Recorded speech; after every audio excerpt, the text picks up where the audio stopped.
It's time for Legal Talk with Kansas City Spotlight. Here's your host, Lauren Scott.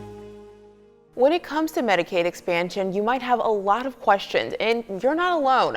I'm Lauren Scott, your host for Kansas City Spotlight, and today I am joined by Brown & Crouppen lawyer Andrea McNairy to learn what you need to know. Hi, Andrea. How's it going? Good. Thanks so much for having me. Of course. So tell me, what exactly is Medicaid expansion? So Medicaid expansion, we've been hearing so much about it.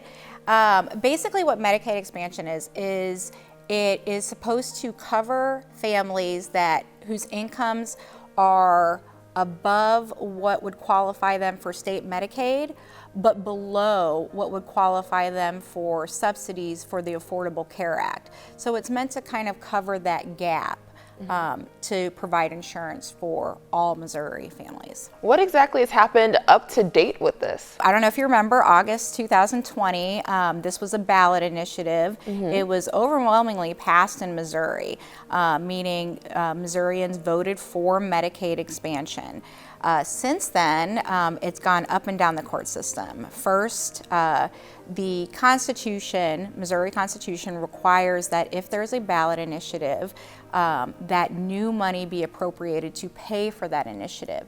So first, a trial court ruled that it did not violate the Missouri Constitution because CARES Act would be used to pay for it, and 90% of it would be paid for by the federal government, and there was enough money to pay for Missouri's portion for at least 5 years.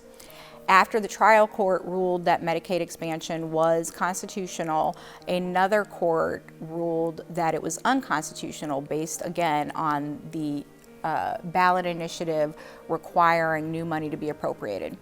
Then after that, most recently, the Missouri Supreme Court ruled it to be constitutional, reversing that other court decision and handing it back down to the trial judge.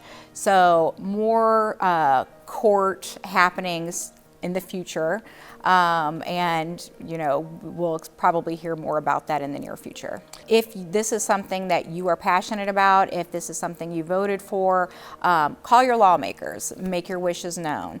That's the best way for anything to make sure that the votes of the constituents count.